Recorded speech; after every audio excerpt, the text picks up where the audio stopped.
Bueno, pues en esta ocasión un servidor tiene el privilegio de estar platicando con un entrañable amigo y compañero, Adolfo Oribe, que nos ha acompañado en Quintana Roo para construir un proyecto partidario de izquierda, pues desde hace muchos años, ¿no? Al cual yo le tengo mucho respeto, mucho cariño y por supuesto creemos los petistas de Quintana Roo que con el acompañamiento de intelectuales de la talla de Adolfo Uribe, pues se puede construir un verdadero proyecto alternativo de transformación, no solamente en Quintana Roo, sino en el país. Buenas tardes, camarada Adolfo, bienvenido a Quintana Roo. Buenas tardes, hermano Hernán.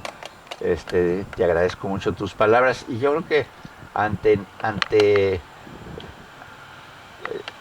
ante todo lo que te agradezco es el que me hayas invitado desde hace muchos años a compartir la construcción que han hecho ustedes de un partido verdaderamente de izquierda en el bellísimo estado de Quintana Roo.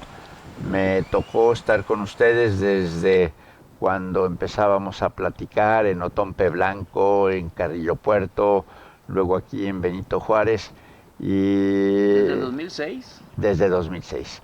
Y efectivamente estos 10 años los he visto fortalecerse, los he visto crecer y quizás más importante que nada, ahora los veo con una identidad propia, no están ligados a otros partidos que desde mi punto de vista realmente no son de izquierda y ustedes tienen una identidad, han sabido manifestar esa identidad ante la ciudadanía y estoy convencido que el 5 de junio la ciudadanía reconocerá en el Partido del Trabajo de Quintana Roo un proyecto alternativo para la inmensa mayoría de la población quintanarroense. Adolfo, para nosotros es muy importante tu opinión en relación a la coyuntura que está viviendo el país y que impacta, por supuesto, a todos los estados, incluyendo al propio Quintana Roo. En razón de eso, a nosotros nos gustaría escuchar tus puntos de vista sobre los elementos fundamentales que permean la coyuntura, la información relevante de lo que está ocurriendo, y en ese contexto pues se da el proceso electoral en 14 estados del país, incluyendo la constituyente del propio Distrito Federal. Entonces sería bueno escuchar tu punto de vista al respecto. Yo creo, Hernán, que valdría la pena tomar en cuenta no nada más la República Mexicana, sino el mundo entero. Desde mi punto de vista y desde el punto de vista de historiadores contemporáneos, desde los años 70, quizás podríamos decir 1973, cuando Nixon, presidente de Estados Unidos, se desprendió al dólar de su relación fija con el patrón oro, rompió el convenio que se había establecido después de la Segunda Guerra Mundial en Bretton Woods y se inició un proceso en donde el capital financiero se ha vuelto mucho más importante que el capital productivo. Y eso obviamente también sucede en la República Mexicana. El segundo proceso que también es muy importante es el proceso que llamamos de globalización, porque la globalización ha significado una especie de integración global de, de los sectores sociales más adinerados, de mayor poder en todos los países. Es como si habláramos de una especie de clase social mundial. Que, por ponerte un ejemplo, yo creo que hay miles de mexicanos que viven en el Distrito Federal o que viven en Cancún que son más cercanos a los ricos de Nueva York o de París que a sus propios coterráneos. Y esa integración global ha significado como contraparte la desintegración de la sociedad a nivel nacional. Yo creo que estamos padeciendo en México, y me imagino que también en Quintana Roo, un proceso de heterogeneidad estructural. Es decir, ya no podemos hablar de la clase obrera, la clase campesina, la clase media, la clase patronal de los ricos. Yo creo que tenemos que encontrar una manera en que nos coloquemos para que efectivamente nos demos cuenta de esta terrible influencia del neoliberalismo que hemos estado padeciendo todos los habitantes del mundo desde los 70s y los 80s. Yo creo que otro problema muy importante es que con la desaparición del llamado socialismo real y de la Unión Soviética, se han perdido lo que a mí me gustaría llamar los mapas político-ideológicos de la gente, las ideologías de la gente.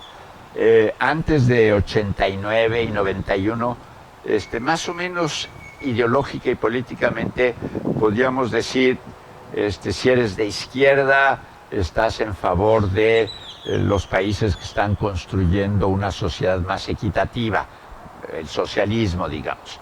Si eres de derecha, lo que quieres es que se concentren los recursos en manos de unos cuantos y que los pobres pues vean a ver cómo se las arreglan.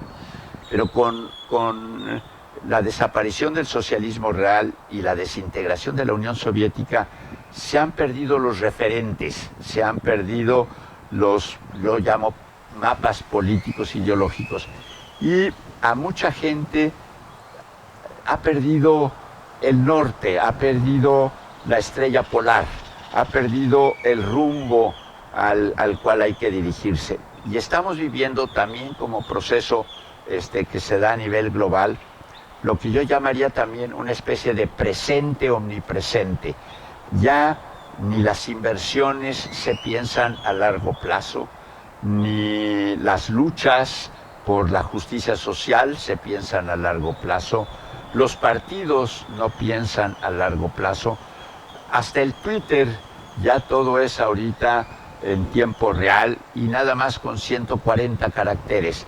Y eso está restringiendo terriblemente nuestra capacidad para analizar, para pensar la realidad y para podernos trazar rutas de largo plazo que nos permitan efectivamente ir avanzando y mejorando las condiciones de México.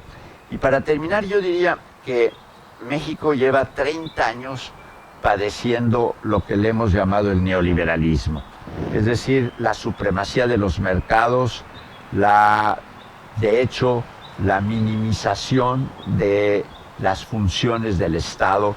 El Estado ya no cumple el mandato de la Constitución de 1917 a pesar de sus reformas. El Estado ya no se preocupa por la educación, por la salud del pueblo, por mejorar las vías de comunicación, por mejorar los servicios urbanos. Y esos huecos que ha dejado el Estado los ha llenado el crimen organizado. Y eso, desde mi punto de vista, que podríamos llamar Estado fallido, ha tenido consecuencias muy negativas en la vida de los mexicanos. El crimen, la muerte, el asesinato de seres humanos en nuestro país se cuentan por decenas todos los días. Lo que sucedió con los 43 muchachos de Ayotzinapa el 27 de septiembre de 2014 es inimaginable a nivel mundial, es un crimen de lesa humanidad y todo eso lo único que nos muestra son los vacíos de poder que un Estado neoliberal ha dejado en nuestro país. Y la ciudadanía no nos hemos organizado lo suficiente como para realmente ocupar esos huecos, construyendo lo que yo llamo poderes populares.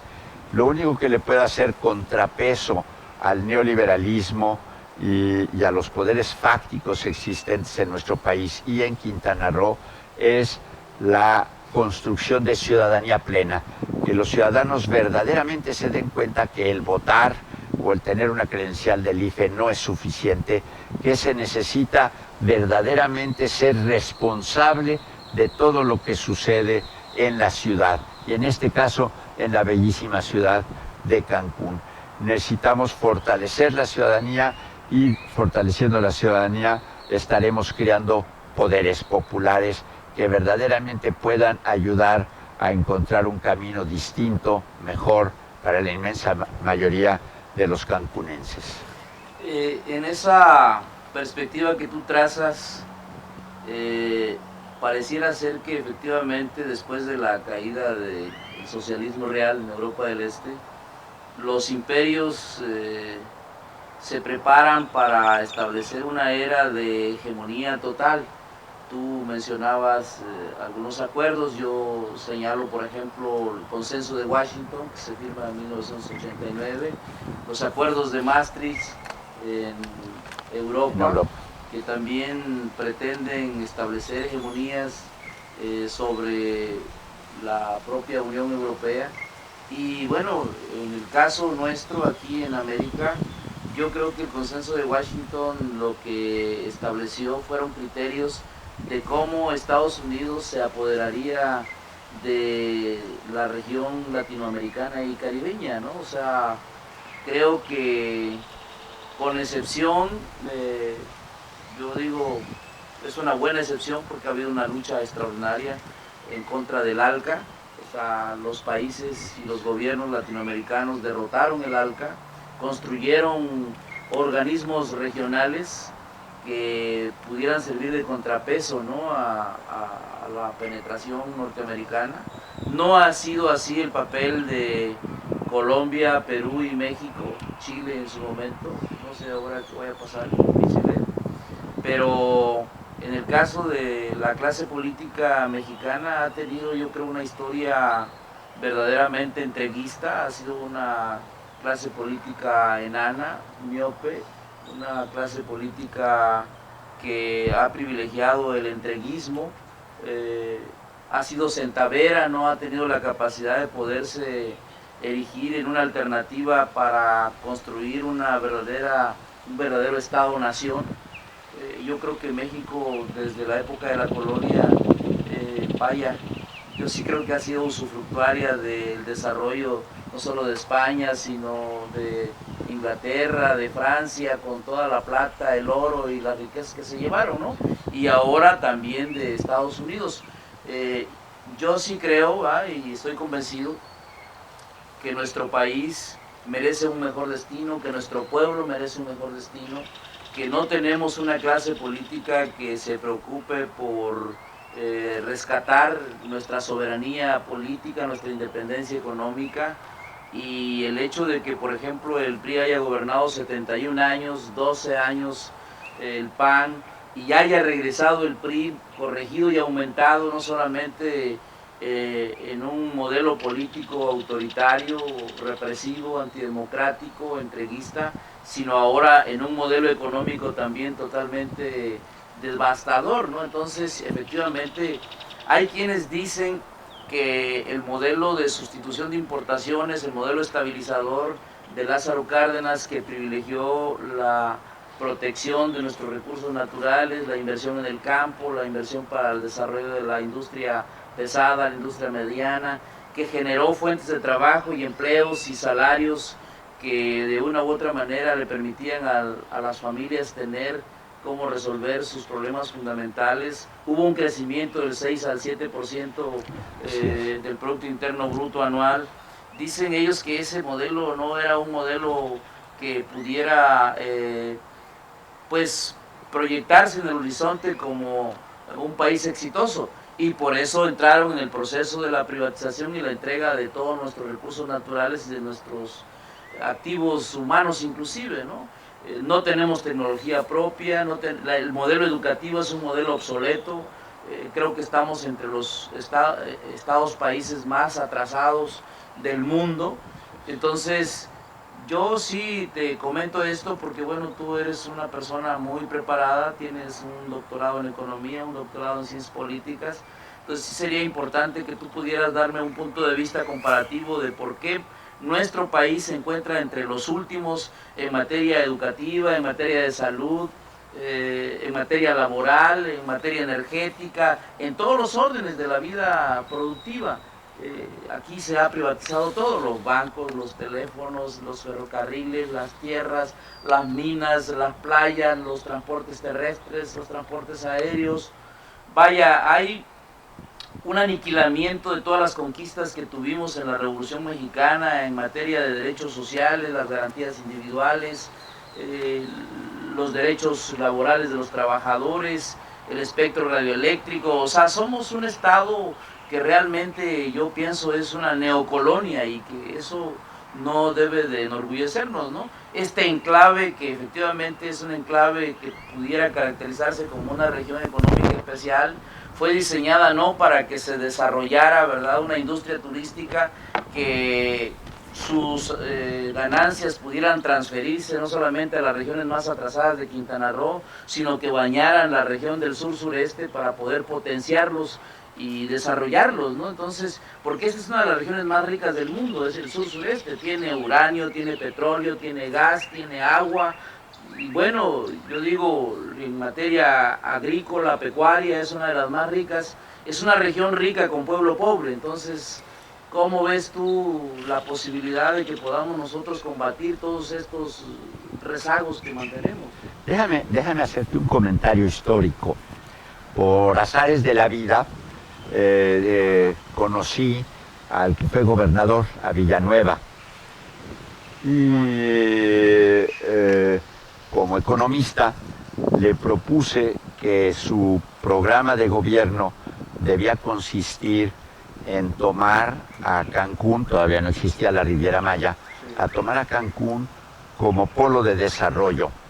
Pero ¿qué quiere decir polo de desarrollo? No quiere decir enclave, es la diferencia total entre polo de desarrollo y un enclave. ¿Un enclave qué es?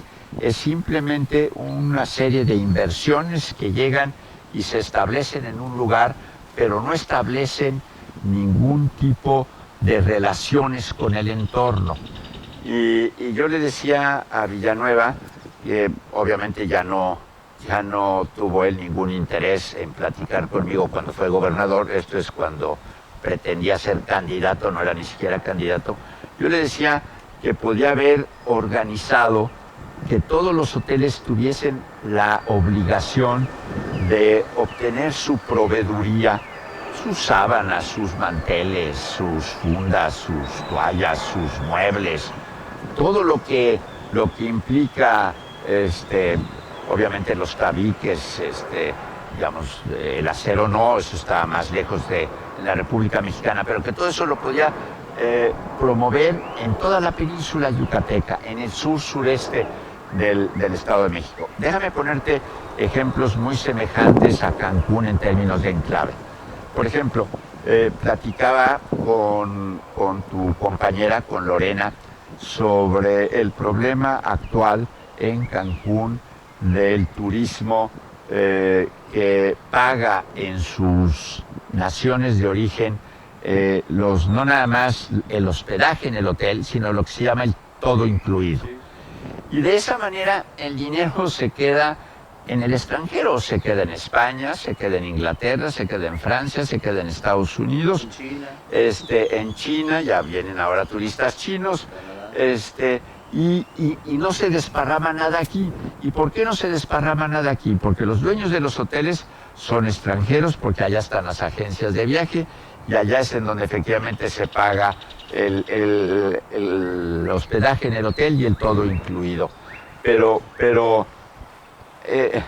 no nada más hay ese problema, sino si por lo menos los hoteles hubieran contratado su proveeduría, sus muebles, sus manteles, sus sábanas, etcétera, a empresas mexicanas, algo se desparramaría, pero eso no pasa. Te voy a poner un ejemplo en términos históricos, 2 ejemplos. Desde un presidente llamado Adolfo López Mateos, que le encantaban los carros, te estoy hablando de 1958 a 64, se decidió en México armar vehículos. Y empezamos a armar vehículos. Bueno, en aquel entonces Corea no era más que una economía agrícola, minera, pueblerina. ¿Corea del Sur? Corea del Sur. Por ponerte un ejemplo, Samsung no era más que una pequeña empresa comercial, nada más, pequeña empresa comercial. Bueno, a estas alturas, Corea del Sur tiene coches que fabrica casi integralmente todas sus piezas que tienen el nombre coreano, y los mexicanos, que somos un gran exportador de vehículos, solamente le agregamos valor a los coches que exportamos en un 34%. Es decir, que llevamos 50 años y no hemos podido integrar la economía. Entonces, las armadoras de vehículos son enclaves como los hoteles de Cancún. Es decir, no generan desarrollo económico porque el desarrollo económico lo generan fuera del país. Otro ejemplo, las televisiones planas. Somos el país que mayor número de televisiones planas exportamos. No hay ningún otro país que exporte tanta televisión plana como nosotros. Se fabrican fundamentalmente en Tijuana. Bueno, solamente producimos 4% del valor de una televisión plana. Y todo eso es una política económica neoliberal en donde efectivamente no obligamos a las inversiones a que desarrollen su proveeduría a nivel nacional. Tú me dices qué deberíamos hacer. Bueno, tuve el gusto por el Partido del Trabajo de ser diputado en la pasada legislatura federal y fui presidente de la Comisión de Competitividad. Me tocó elaborar y sacar adelante una ley de productividad y competitividad para generar desarrollo económico en toda la nación. Y la clave era esa, era que se pusieran de acuerdo la inversión privada, los trabajadores, el gobierno y las universidades para desarrollar la economía a partir de los enclaves que ya existen. La economía, imagínate que de repente el gobierno federal y el gobierno estatal y el gobierno municipal le dijeran a los hoteles: de aquí en adelante ustedes me van a hacer un programa de cuántas sábanas, cuántas toallas, cuántos manteles, cuántos muebles, etcétera, todo lo que se pueda ahorita, qué cantidad de papaya, de plátano, alimentos, de mango, de alimentos, es decir, todo lo que sea proveeduría para el funcionamiento de los restaurantes y de los hoteles, van ustedes a comprar acá, para que yo, gobierno federal, gobierno estatal, gobierno municipal, ayude a que esas empresas estén capacitadas para proporcionar esa cantidad de bienes, esa calidad de bienes y lo que le llaman justo a tiempo. Y así podríamos todos juntos echar a andar la economía del país. Se aprobó la ley, se publicó inclusive en el Diario Oficial, es ya ley, pero no se cumple. Bueno, yo creo que ahora tú, como candidato a presidente municipal de Benito Juárez, con toda la confianza que yo tengo que los habitantes de este bellísimo municipio te elijan como su presidente municipal, podrás cabildear con el gobierno del estado y con el gobierno federal y sobre todo con el apoyo de la ciudadanía de Cancún para que poquito a poquito los enclaves, las inversiones extranjeras enclavadas en Cancún empiecen efectivamente a demandar su proveeduría instalada en la península yucateca, en el sur sureste y en toda la República Mexicana. Sí, y entonces sí sería un polo de desarrollo y no nada más un enclave del extranjero en territorio nacional. Es muy interesante lo que tú planteas. Esto reclamaría, por supuesto, un gobierno estatal que tuviera un proyecto de desarrollo que implicara la reactivación del campo. Aquí en Quintana Roo tenemos 3 millones de hectáreas de terrenos ejidales, pero no hay inversión, no hay maquinaria agrícola, no hay capacitación, no hay asesoramiento, no hay producción ni productividad. Y efectivamente yo sí creo que aquí pudiéramos abastecer de leche, de carne, de cereales, de frutas, a toda la industria turística.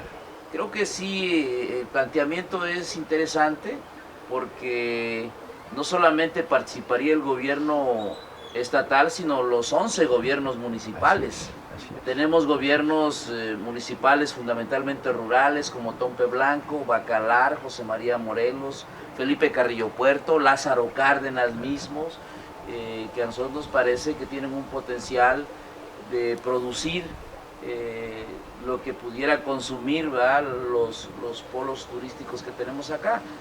Porque tenemos, en el caso de Tulum, hay una industria turística en potencia, tenemos Playa del Carmen, que es la capital de solidaridad, está Cozumel, Isla Mujeres, bueno, en Lázaro Cárdenas está Holbox, y en el propio sur, ¿no?, en la Costa Maya. Yo sí creo que lo que se necesita es tenerle más amor a esta tierra, más amor a este pueblo, y una concepción, yo creo que de generar alternativas de desarrollo a partir de nuestras propias capacidades y riquezas naturales.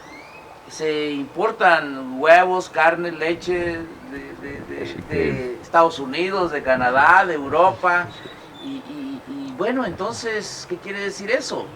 Quiere decir que no hay una visión integral de desarrollo, como tú bien lo dices, pero también esto quiere decir que tenemos una clase política que no le ha caído el 20 de que planteando un proyecto de esta naturaleza incorporamos a los ejidatarios, a los pequeños propietarios, a los micros, pequeños y medianos empresarios, y aquí yo creo que entonces efectivamente los patrones se tendrían que ver obligados a atender a los trabajadores de tal manera que tuvieran salarios dignos, que se reconocieran sus derechos, que hubiera reparto de utilidades, vaya, que se elevaran las condiciones de vida y de trabajo de toda la población. Y en el caso del Partido del Trabajo, pues ha sido de alguna manera su plataforma que ha venido promoviendo, y en esta coyuntura electoral, en donde estamos participando con nuestras 11 planillas, vamos a participar con nuestras 15 fórmulas para diputados, estamos participando con nuestro candidato a gobernador, pues esto que tú nos planteas es parte, de alguna manera, columna vertebral de la plataforma electoral y el programa de gobierno que hemos metido al Instituto Electoral de Quintana Roo, y que ya se aprobó y que además lo andamos ya promoviendo en la práctica con nuestro candidato. Creo que tu orientación es muy importante, y efectivamente yo sí creo que es importante que la gente entienda que sí se puede hacer esto. En alguna ocasión teníamos un debate los compañeros y decíamos, lo que pasa es que nuestra población no se tiene confianza, nuestra población no está empoderada, no tiene la información, la formación, la concientización, la organización y la disposición de construir su propio destino. Y pensamos que todo nos lo van a resolver los de arriba, el capital financiero, como tú bien lo dices. Efectivamente, la propuesta yo creo que pudiera articularse en el sentido de que quien comandara la conducción del proceso político económico en Quintana Roo pudiera ser el capital productivo, pero reforzado, apoyado y participando con la clase trabajadora, los trabajadores de la industria turística, los ejidatarios, los campesinos, los indígenas, los sectores de servicios, y sobre todo yo creo que es importante decirlo, que todo esto pudiéramos lograrlo teniendo universidades que efectivamente estuvieran vinculadas al proceso productivo, que hubiera convenios que pudieran posibilitar que al egresar los jóvenes de las universidades hubiera convenios de vinculación para que inmediatamente ellos entraran a convertirse también en trabajadores y estuvieran directamente relacionados con los medios sociales de producción para el desarrollo de la región y sobre todo de Benito Juárez. Yo sinceramente pienso que es necesario debatir esto en campaña. El Partido del Trabajo, a través de tu servidor, ha lanzado una convocatoria, una invitación a las cámaras empresariales, a las asociaciones de profesionistas, a las universidades, a los propios candidatos, a los propios partidos políticos, de debatir el modelo de Estado que queremos revisar, refundar, el modelo de municipio, el modelo de gobierno que queremos para que Quintana Roo efectivamente ya no vaya sin rumbo, porque Quintana Roo ahorita es como un barco sin rumbo. Tenemos un endeudamiento de más de 20,000 millones de pesos, siendo un estado joven que se fundó el 8 de octubre de 1974, y pues no vemos dónde está esa inversión. Entonces por eso yo creo que sí es importante, cuando en el contexto nacional, y tú lo sabes mejor que yo, estamos a punto de que la deuda federal, la deuda estatal, la deuda de los municipios se convierta en un conflicto social. Así es. Yo creo que no solamente eso, yo creo que dijiste varias cosas que son muy importantes. Por ejemplo, la participación de los trabajadores en el incremento de la producción y la productividad de las empresas. Bueno, simplemente te quiero recordar que un gringo, por cierto, apellidado Deming, a finales de la Segunda Guerra Mundial, insistía en Estados Unidos que se tenía que incluir al trabajador en el proceso de toma de decisiones, en el proceso productivo, la toma de decisiones en los diferentes departamentos del proceso productivo para mejorar la productividad. Que eso de, por ejemplo, en una cadena de producción de un vehículo, el revisar la calidad del vehículo hasta el final de la cadena, y si para entonces no cumplía con los estándares de calidad, había que volverlo a repetir a lo largo de toda la cadena, era perder tiempo y perder, por lo tanto, productividad y perder rentabilidad y perder dinero. Que había que hacer que en las diferentes etapas de ese proceso de producción, los obreros pudieran opinar sobre si efectivamente hasta esa etapa el vehículo estaba bien construido y reunía todas las características de calidad que se habían establecido. Los gringos no le hicieron caso. Deming se fue a Japón y se inventó el concepto de círculos de calidad total, y luego finalmente el método Toyota, que ha hecho que no nada más Japón, Corea del Sur, China, y lo que le llaman la segunda generación de los tigres asiáticos, Malasia, Tailandia e Indonesia, los estén alcanzando.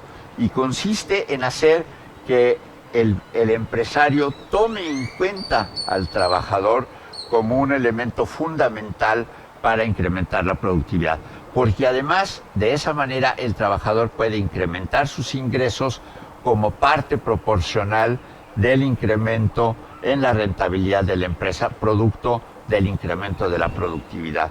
Entonces todo el mundo gana. Gana el empresario, gana el trabajador, gana el poder adquisitivo del mercado interno.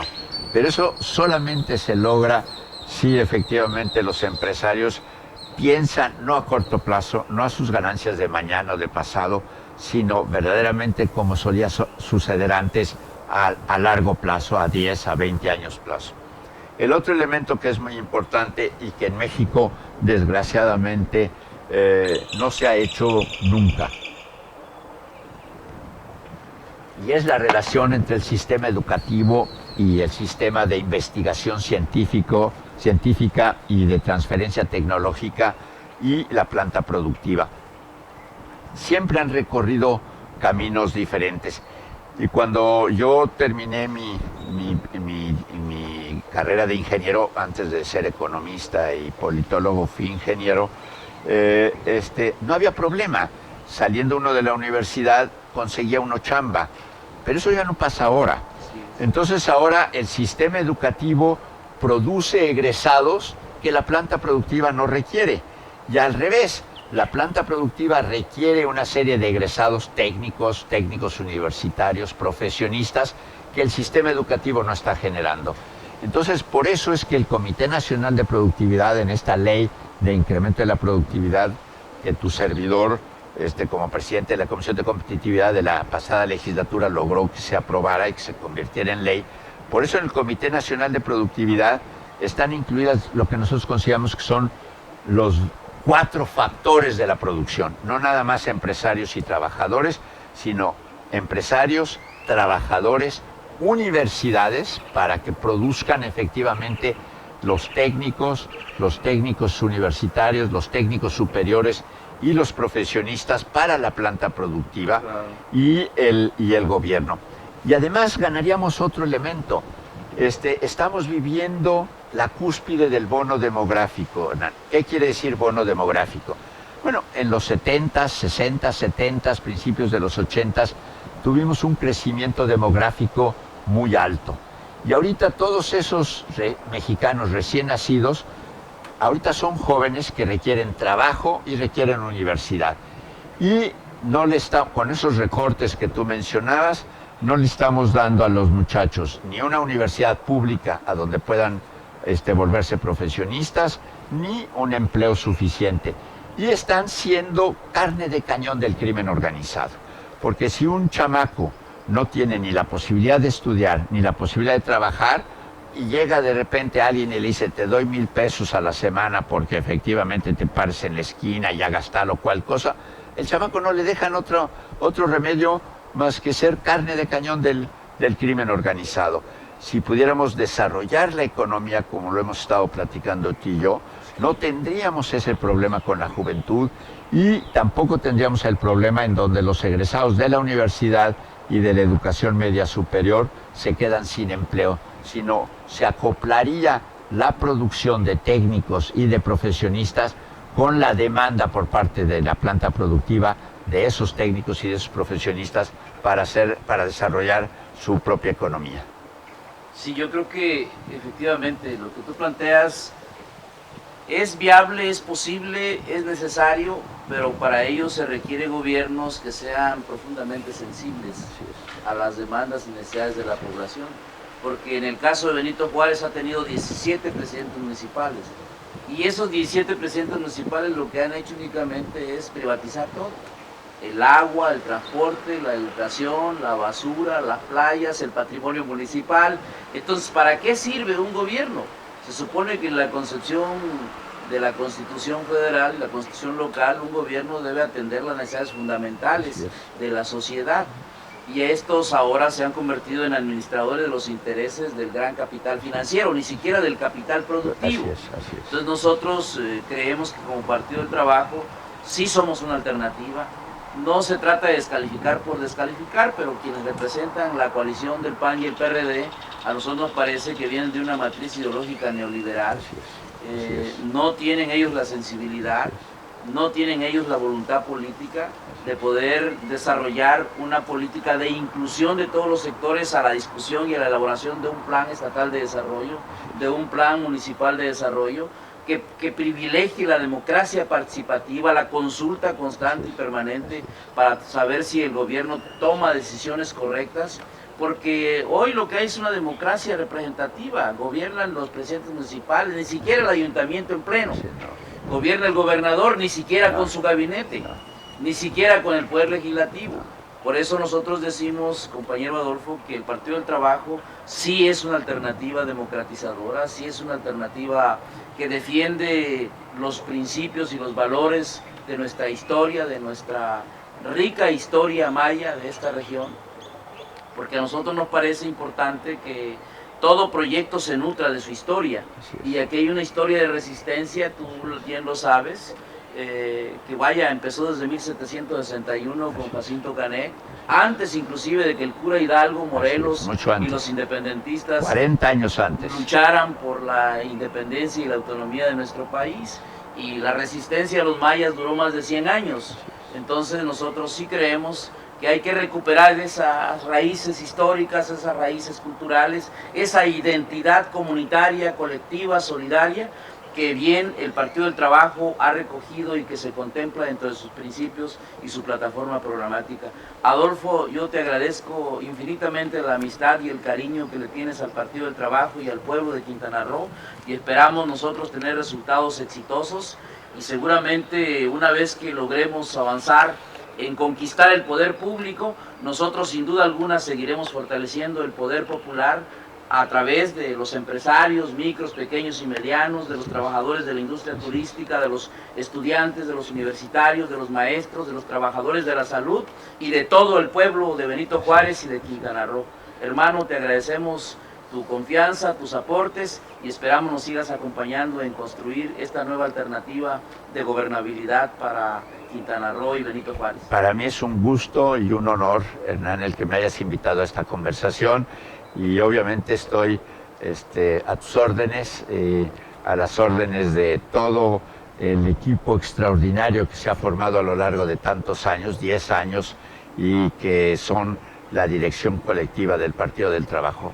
Te deseo a ti, a los otros 10 candidatos a presidentes municipales, a los futuros 15 candidatos a las diputaciones, el mayor de los éxitos, y espero sinceramente que el pueblo quintanarroense, después de tener 30 años a nivel nacional y en Quintana Roo, una situación tan desastrosa para nuestro país en todos los terrenos, que se dé cuenta que tenemos que empezar a cambiar de rumbo, que tenemos que tener un proyecto de nación, un proyecto de Estado, un proyecto de ciudad a largo plazo para beneficio de todos los habitantes, y que efectivamente yo sé que ustedes pueden ayudar al pueblo de Quintana Roo a que trace esos objetivos a largo plazo que los beneficien a ellos y que permita que Quintana Roo, no nada más Cancún, no nada más la Riviera Maya, todo el estado de Quintana Roo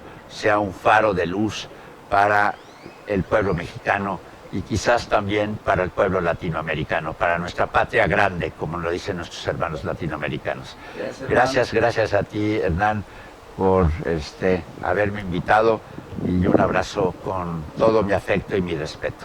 Decía Juárez que la democracia es el futuro de la humanidad y la libertad, su arma indestructible. Así es. Y ustedes van a conducir esa democracia en este estado. Estoy convencido por eso. Gracias, hermano.